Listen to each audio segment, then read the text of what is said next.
brought you by Silver Pumps and Motors. Top quality और consistent performance के लिए सिर्फ सिल्वर पंप्स नाम याद रखना. రాసి పెట్టుకోండి తెలంగాణ కాంగ్రెస్ కి రేవంతే చివరి సీఎం అంటున్నారు బీజేపీ ఎంపీ లక్ష్మణ్. రజాకార్లను తరిమి కొట్టినట్టుగా కాంగ్రెస్ ని కూడా జనం తరుముతారు అంటున్నారు ఆయన. సీఎం రేవంత్ అసహనం అభద్రతతో ఉన్నారు. రాహుల్ మెప్పు కోసమే ఏఐసీసీ సమావేశంలో బీజేపీపై రేవంత్ విమర్శలు చేశారు అని విమర్శించారు లక్ష్మణ్. త్వరలోనే కాంగ్రెస్ ముక్త్ భారత్ ఖాయం అన్నారు ఆయన. దేశం నుంచి బ్రిటిష్ పారదోలినప్పటికీ ప్రజలు ఇంకా వాళ్ళ వారసత్వాన్ని అంటిపుచ్చుకున్నటువంటి ఈ కాంగ్రెస్ పార్టీ రేవంత్ రెడ్డి వాళ్ళ యొక్క ఆనవాళ్ళు వదులుకోవటం లేదు.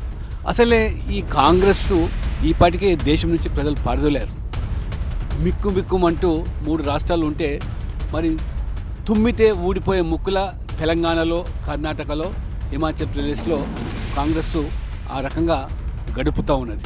కానీ త్వరలోనే ఈ కాంగ్రెస్ పార్టీని తెలంగాణ నుంచి కూడా పారదోలే రోజులు వస్తున్నాయి. ఎందుకంటే ఆ రజాకార్ల వారసత్వంతో ఉన్నటువంటి పార్టీలతో చేతులు కలిపిన రేవంత్ రెడ్డి ఈ రాష్ట్ర ప్రజలు ఏ రకంగా ఆనాడు చాకలి ఐలమ్మ, కొమురం భీం లాంటి వాళ్ళ స్ఫూర్తి తీసుకొని తరిమి కొట్టారో ఈ రజాకార్ నిజాంను అదే పంతాలో కాంగ్రెస్ పార్టీని కూడా తెలంగాణలో ఈ ప్రభుత్వం ఈ ప్రజా వ్యతిరేక విధానాల మీద తరిమి కొట్టే రోజులు వస్తున్నాయి. ఈ తెలంగాణలో రేవంత్ రెడ్డి కాంగ్రెస్కు చివరి ముఖ్యమంత్రి కాబోతున్నాడు. ఇది రాసి పెట్టుకోండి.